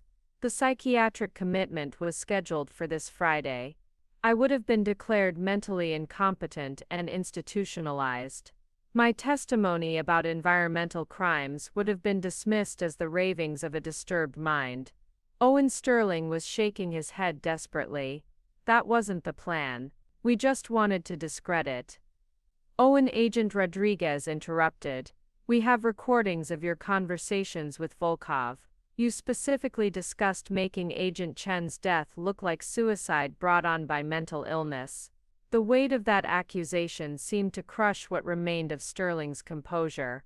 The beautiful irony, I continued, is that your plan to neutralize me provided additional evidence of criminal conspiracy. Attempting to murder a federal agent during an active investigation adds another 25 years to your sentence. Nick looked like he might collapse. Mira, I never wanted you hurt. I loved you. You loved the idea of me. I corrected sadly. The naive wife who wouldn't ask difficult questions. When I started acting like the trained federal investigator I actually am, you decided I needed to disappear. I pulled up the final document in this folder, a payment schedule showing how the murder would have been funded. This is the payment structure for my assassination, I announced to the stunned crowd. $50,000 up front, $100,000 on completion, and a $50,000 bonus if my death discredited ongoing environmental investigations. Agent Rodriguez checked her phone and looked up with grim satisfaction. Marcus Volkov was arrested 2 hours ago at his office. He was found with detailed plans for Agent Chen's murder, including methods for making it appear accidental. The scope of their desperation was finally clear to everyone present. These weren't just lawyers who had bent environmental rules, they were people willing to commit murder to protect their criminal enterprise. The counterattack failed, I concluded, because you never understood who you were really fighting. You thought you were dealing with an inconvenient wife. You were actually trying to murder a federal agent who had already gathered enough evidence to destroy your entire network. Patricia Rodriguez stepped forward again, her voice filled with quiet rage. You were going to kill her for trying to protect our children. The question hung in the air without answer, because there was no justification for what Sterling and associates had planned. But their willingness to commit murder was just one part of a conspiracy that reached much further than anyone had imagined. Agent Rodriguez's phone had been buzzing constantly throughout the evening, but the expression on her face as she read the latest message told me that the arrests happening simultaneously across the country were revealing something even more disturbing than we had anticipated. "Agent Chen," she said, her voice carrying a new urgency, "we need to show everyone the real scope of what we've uncovered tonight." I nodded, understanding that the Sterling and Associates network was just one tentacle of something much larger. "Ladies and gentlemen, what you've witnessed tonight is not an isolated case of corporate corruption. It's part of a coordinated attack on environmental protection that spans the entire western United States." The display screen changed to show a map of the United States with red dots marking locations across multiple states. Each dot represented a law firm, consulting company, or government office that was part of the network. "This is the complete conspiracy," I announced. 47 law firms, operating in identical patterns, using the same methods, often coordinating their activities across state lines. Owen Sterling was staring at the map with growing horror. "That's impossible. We never coordinated with other firms." Agent Rodriguez interrupted, pulling up a series of email communications. "These are messages between Sterling and Associates and law firms in 6 other states. You were sharing strategies for bribing inspectors, trading information about which judges could be bought, and coordinating the timing of development projects to avoid federal oversight." I clicked to zoom in on the Pacific Northwest region. The network operates like a criminal franchise. Each law firm uses identical methods but maintains plausible deniability by avoiding direct communication. Instead, they coordinate through intermediaries. Dave Milliken found his voice. "What intermediaries?" "Environmental consulting companies that work for multiple law firms," I replied, highlighting several companies on the map. "Ecological Solutions Inc., the company that falsified your environmental reports, also provides identical services to law firms in Oregon, Washington, Nevada, and Colorado." Agent Rodriguez pulled up a new document. "This is the master client list from Ecological Solutions Inc. They've provided falsified environmental reports for over 300 development projects across 7 states. The scope was staggering. 300 projects meant thousands of families potentially exposed to contamination." Aaron Stone was shaking his head frantically. "You can't prove we knew about other states." "Aaron," I said, displaying a conference schedule, "this is the agenda from the Western Environmental Law Conference that you attended last year. The panel you participated in was titled Streamlining Environmental Compliance Across Multiple Jurisdictions. Your presentation specifically outlined how to coordinate environmental fraud across state lines."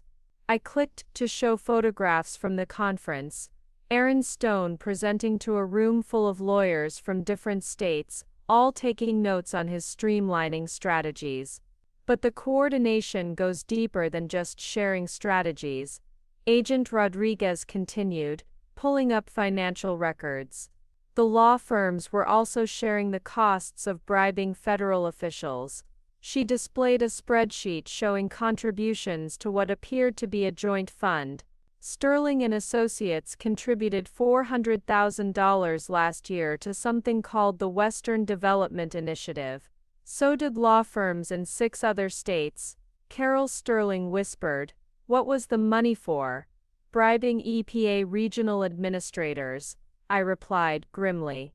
The Western Development Initiative was a slush fund used to corrupt federal environmental oversight across the entire Western region. I pulled up photographs of federal officials at luxury resorts, receiving envelopes from well-dressed men who looked like corporate lawyers. These EPA administrators were supposed to be conducting independent reviews of environmental impact assessments. Instead, they were being paid to rubber stamp approvals for projects they knew were environmentally dangerous. Nick looked like he might be sick. "Federal administrators? How many?" 17 EPA officials, including 3 regional administrators who oversee environmental compliance for 11 western states, Agent Rodriguez answered. They were all arrested tonight. The implications were overwhelming. The entire federal environmental protection system for the western United States had been compromised. The network also included coordination with state-level politicians. I continued, displaying another set of documents. Campaign contributions were funneled through the law firms to governors, state legislators, and attorney generals who could influence environmental regulations. Owen Sterling slumped against his restraints. How many politicians? 43 elected officials across 7 states have received money from this network, Agent Rodriguez replied, including 2 governors who signed legislation weakening environmental protections in exchange for campaign contributions. I pulled up a timeline showing how the network had evolved over the past decade. The conspiracy started small, just a few law firms sharing strategies for circumventing environmental regulations. But it grew into a coordinated attack on the entire federal environmental protection system. The timeline showed the progression from local bribery to regional coordination to federal corruption to political influence. The goal wasn't just to approve individual development projects, I explained. It was to systematically dismantle environmental protection across the western United States. To create a region where corporations could operate without any meaningful environmental oversight. Patricia Rodriguez spoke up from the crowd. How many communities are affected? Based on tonight's arrests and the evidence we've gathered, Agent Rodriguez replied, we estimate that over 50,000 families across 7 states have been exposed to contamination that could have been prevented if environmental protections had been properly enforced. The number was staggering. 50,000 families meant hundreds of thousands of people potentially affected by this conspiracy. The Riverside development that poisoned your community, I said to Patricia, was just one project in a network that spans from California to Colorado. Children are getting sick in dozens of communities because this network prioritized profits over public health. I clicked to show a final image. A photograph of children playing in a contaminated area, unaware of the danger around them. Every family affected by this conspiracy trusted that their government would protect them. Instead, their safety was sold to the highest bidder. The emotional weight of that betrayal seemed to settle over everyone in the ballroom. This wasn't just about corporate greed anymore. It was about the systematic corruption of the institutions that families trusted to keep their children safe. But even as the scope of the conspiracy became clear, there was one more revelation that would show just how far the network's influence had spread. Agent Rodriguez received what appeared to be an urgent call, stepping away to take it while the ballroom remained transfixed by the scope of corruption we had revealed. When she returned, her expression was grim but determined. That was the Attorney General's office, she announced to the crowd. The simultaneous arrests across 7 states have uncovered something we didn't expect. This network extends beyond environmental crimes. I felt a chill as she pulled up a new set of documents on the display screen. After 18 months of investigation, I thought we had mapped the complete conspiracy. But the evidence now appearing suggested we had only scratched the surface. The financial records seized tonight reveal that the environmental corruption network was being used to facilitate other types of federal crimes. Rodriguez continued. Money laundering, tax evasion, fraud involving federal infrastructure projects, and systematic bribery of federal contractors. Owen Sterling was staring at the screen with something approaching terror. We only did environmental work.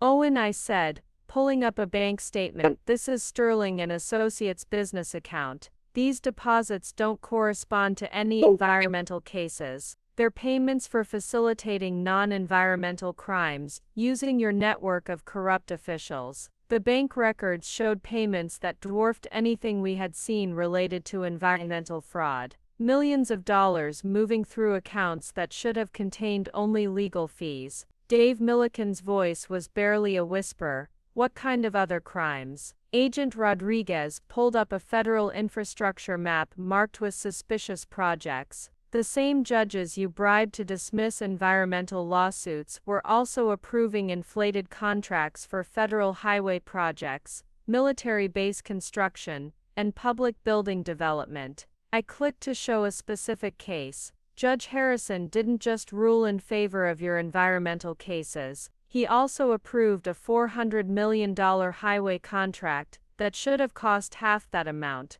The extra money was split between the construction company and the law firms that facilitated the deal. Aaron Stone was shaking his head frantically. We never worked on highway contracts. You didn't need to, Agent Rodriguez explained. Your network of corrupt officials was rented out to other criminal enterprises. Sterling and Associates provided access to bought judges, and other organizations used that access for their own crimes. The implications were staggering. Not only had they corrupted environmental protection, but they had turned their corruption into a service they provided to other criminals. This document, I said, displaying a contract, shows Sterling and Associates agreeing to provide judicial access and regulatory compliance services to Apex Construction for their federal projects. You were literally selling your corrupt network. Nick looked like he might collapse. Mira, I swear we didn't know. Nick, I interrupted, showing him an email he had sent. This is your message to Owen Sterling. The Harrison connection is paying off. We made more money this month from non-environmental cases than from our regular practice. You knew exactly what was happening. Carol Sterling was openly weeping. How much money are we talking about? Agent Rodriguez pulled up financial summaries from multiple accounts. Based on the records seized tonight, the Sterling and Associates network facilitated approximately $800 million in federal crimes over the past 3 years. The amount was incomprehensible. $800 million in stolen taxpayer money, facilitated by lawyers who were supposed to uphold the law. But the financial crimes are just part of it, I continued, pulling up another set of documents. The network was also used to obstruct justice in federal investigations unrelated to environmental issues. I displayed a communication log showing contacts between Sterling and Associates and federal agents who were supposed to be conducting investigations into various crimes. You used your network to provide advance warning to criminals when federal investigations were targeting them, I explained. Companies under investigation for fraud, tax evasion, and money laundering were paying Sterling and Associates for inside information about federal law enforcement activities. Owen Sterling slumped against his restraints. How many federal agents? 23 FBI agents, 14 IRS investigators, and 8 DEA officers have been arrested tonight, Agent Rodriguez replied. All of them were providing confidential information to your network in exchange for payments. The scope was beyond anything anyone in the ballroom could have imagined. This wasn't just environmental corruption, it was systematic corruption of federal law enforcement itself. The really disturbing part, I said, pulling up a timeline, is how this evolved. You started by bribing local inspectors to overlook environmental violations. But once you had a system for corrupting officials, other criminals wanted to use that system. The timeline showed the progression from environmental crimes to a full-service corruption network that facilitated everything from tax fraud to obstruction of justice. Sterling and Associates became a criminal services company, Agent Rodriguez added. Need a judge bot. Call Sterling and Associates. Need federal investigators compromised? Sterling and Associates could arrange it. Need environmental crimes covered up? That was just their original specialty. I looked around the ballroom at faces that showed complete shock and disbelief. Even the federal agents looked stunned by the scope of what had been uncovered. The arrests tonight include 137 people across 7 states, I announced. Law firm partners, environmental consultants, federal judges, EPA administrators, FBI agents, IRS investigators, construction company executives, and political officials up to and including state governors. Patricia Rodriguez stepped forward, her voice filled with quiet rage. You turned the entire justice system into a criminal enterprise. The question hung in the air without answer because there was no justification for what had been revealed. Every family that trusted the government to protect them, I said, looking directly at the arrested lawyers, was betrayed by a network that sold justice to the highest bidder. But the true cost of this betrayal was about to become clear in the most personal way possible. The ballroom had fallen into an eerie silence, broken only by the soft sounds of federal agents coordinating with their teams across the country. But I knew it was time for the most difficult part of this entire operation, the final confrontation with the man I had once loved. Nick, I said quietly, approaching him as he stood in handcuffs, his expensive tuxedo now wrinkled and his perfect image completely shattered. Do you understand what you've done? He looked up at me, with eyes that seemed to see me clearly for the first time in 18 months. Mira, I never meant for children to get hurt. But they did get hurt, I replied, my voice steady despite the emotion churning inside me. Emma Rodriguez is dead, Nick. A 6-year-old girl who trusted you to keep her safe is dead because you chose money over her life. The weight of that single name seemed to crush what remained of his composure. I didn't know she would die. We thought the contamination levels were manageable. Patricia Rodriguez stepped forward, her voice filled with quiet fury. My daughter's cancer was manageable to you. Nick couldn't meet her eyes. The confident lawyer who had dismissed me as clueless just hours earlier was gone, replaced by a broken man facing the consequences of his choices. You stood in my living room last year, Patricia continued, and promised my daughter that lawyers like you would never let anything bad happen to children. Do you remember that promise? I remember, Nick whispered. She believed you, Patricia said, tears flowing freely now. Even when she was dying, even when the doctors said there was no hope, she still believed that the adults in her world were trying to protect her. I pulled out my phone and displayed a photograph of Emma Rodriguez, the same gap-toothed smile, the same bright eyes that had trusted Nick to keep her safe. This is who you killed, I said quietly. Not some abstract victim in a lawsuit. This specific little girl with her drawings of butterflies and her faith that grown-ups would protect her. Nick was openly sobbing now, the weight of his crimes finally penetrating the wall of rationalization he had built around himself. Owen Sterling tried to interrupt. This is emotional manipulation. We never intended. Owen, Agent Rodriguez cut him off sharply. Intent doesn't matter when the result is dead children. You knew the risks. You chose to ignore them. That makes you legally and morally responsible for every death.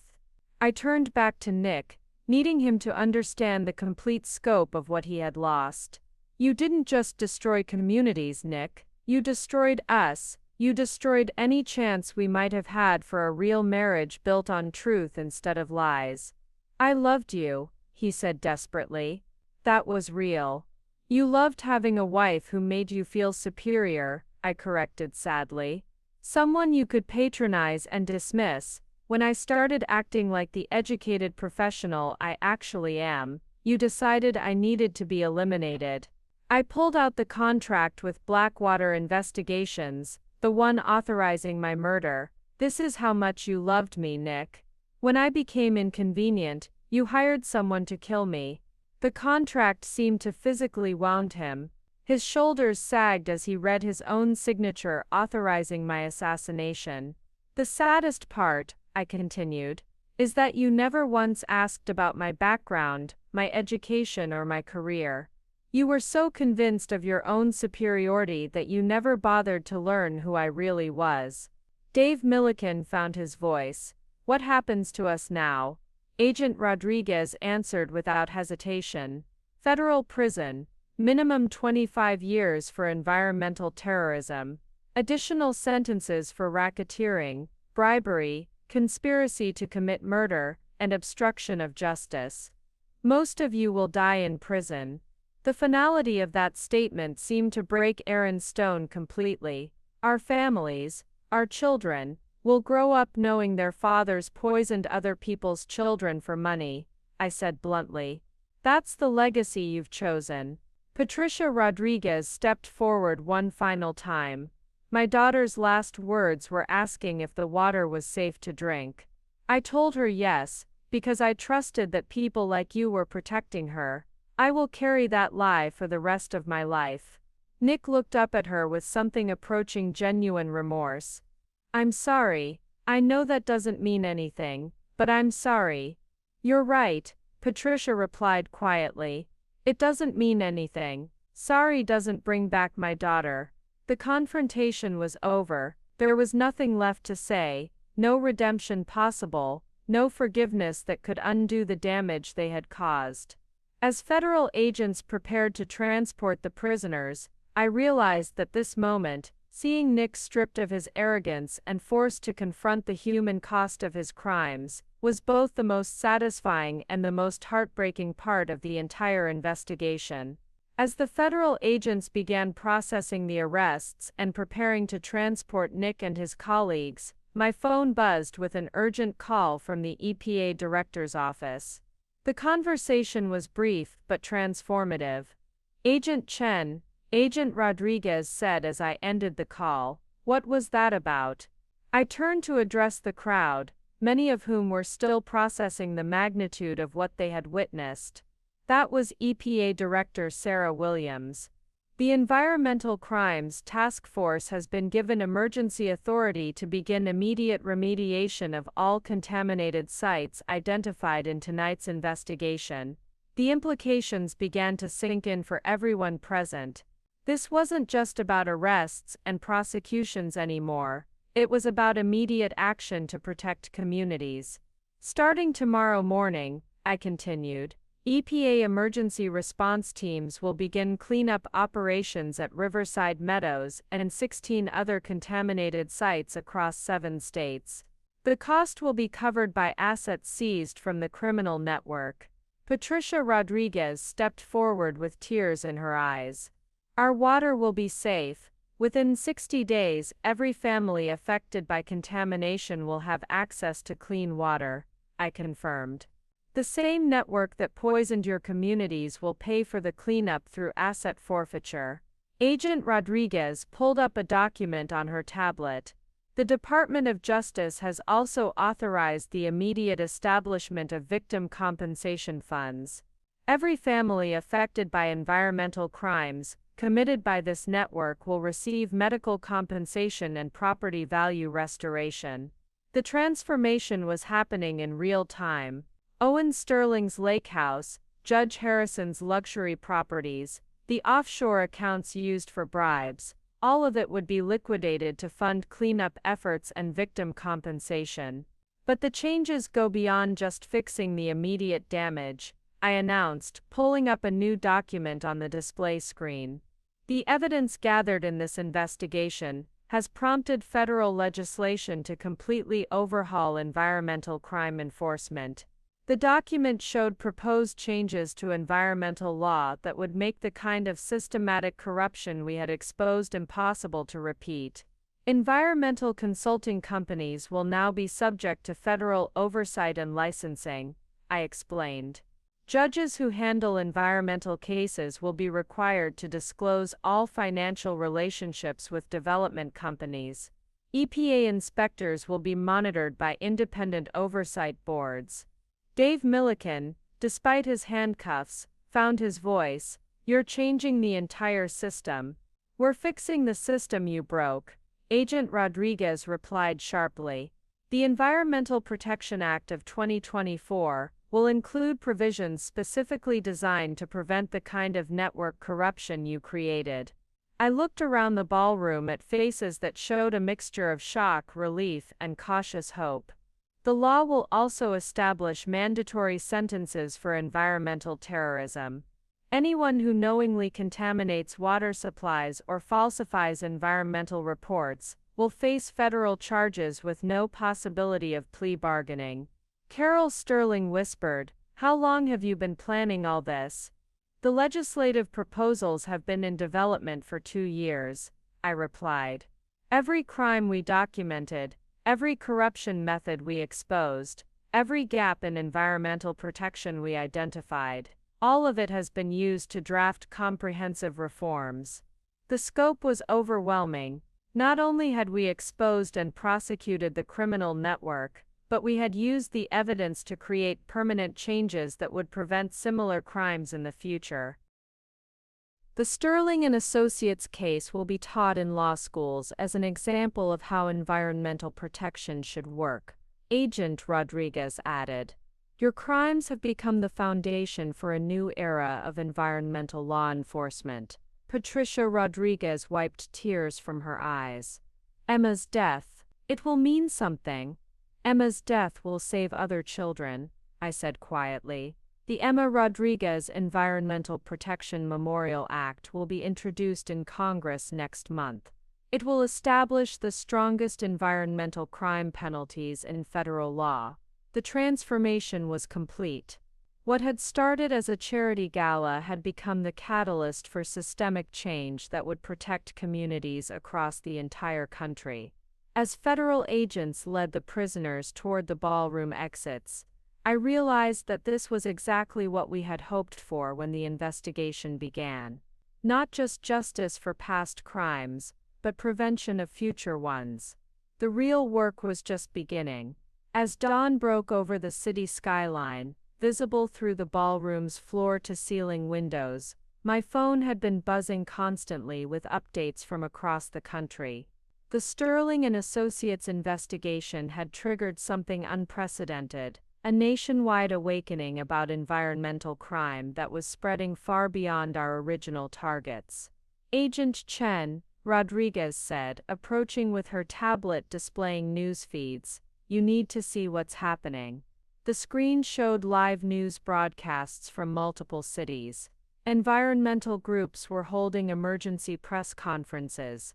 Law firms were scrambling to review their environmental practices.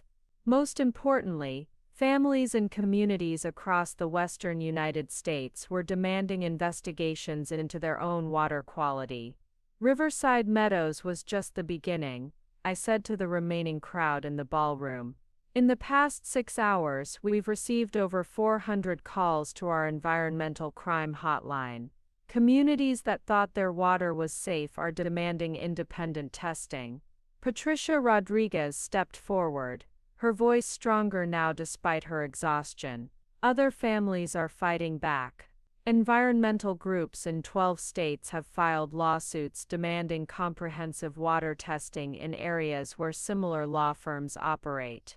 Agent Rodriguez confirmed. The legal precedent we've established tonight is being used to challenge potentially hundreds of contaminated sites. I pulled up a map on the display screen showing the locations of new investigations that had been triggered by our revelations. Red dots were appearing across the western United States as communities demanded accountability. More importantly, I continued, other federal agents are coming forward with information about corruption they've witnessed, but were afraid to report. The network we exposed tonight was just one part of a much larger system of environmental crime. Heidi Kelly from the DA's office, who had been quietly observing throughout the night, finally spoke up. "How many more networks are out there?" "We don't know yet," I replied, honestly. "But based on the calls we've received tonight, we estimate there are similar operations in at least 14 states. The Sterling and Associates model appears to have been replicated across the entire country." The scope was staggering, but also hopeful. For the first time in decades, communities had a roadmap for fighting back against systematic environmental crime.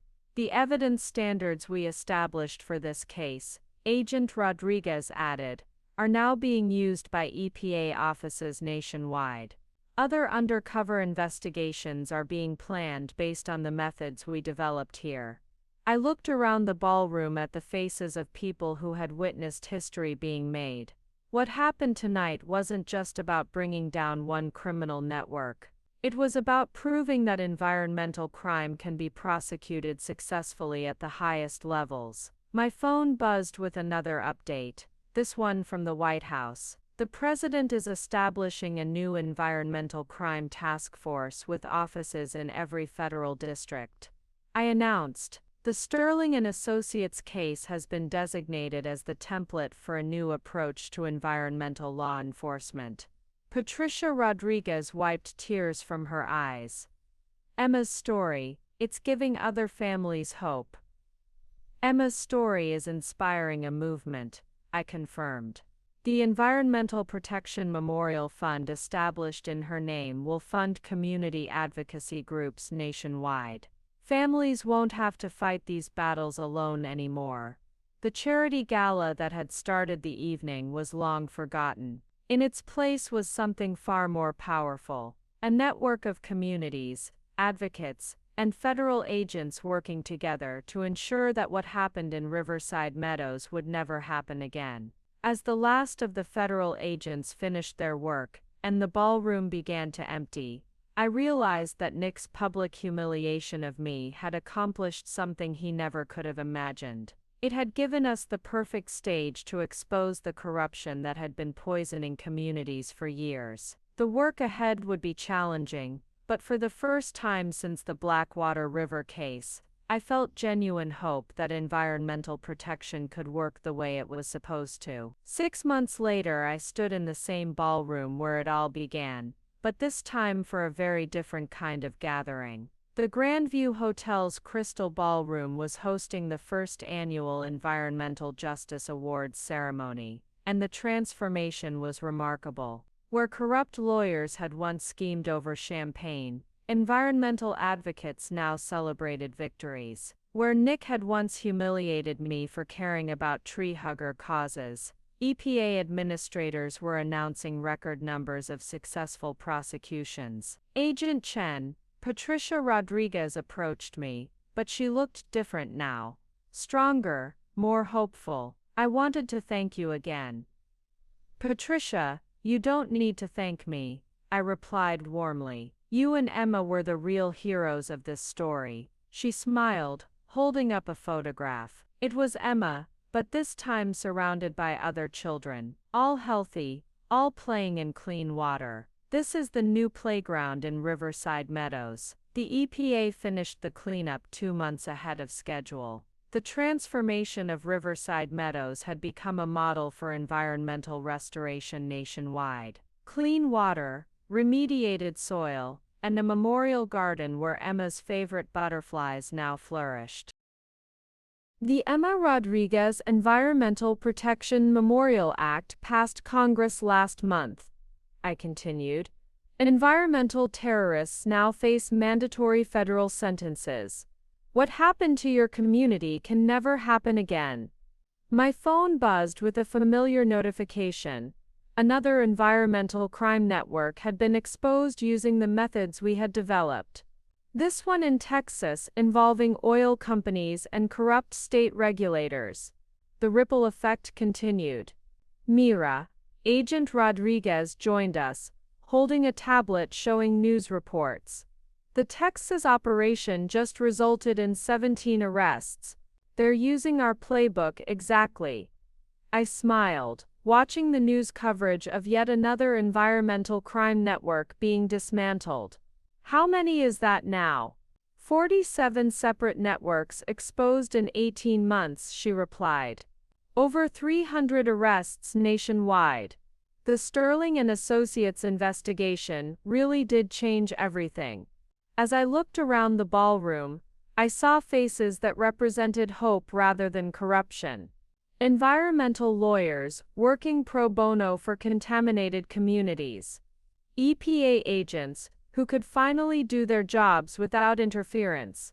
Families who had clean water for the first time in years. Nick and his colleagues were serving their sentences in federal prison. Owen Sterling had been sentenced to 45 years. Dave Milliken received 35 years. Aaron Stone got 28 years. Nick himself was facing 38 years without possibility of parole. But their downfall had created something beautiful. A system where environmental protection actually worked. You know what the best part is?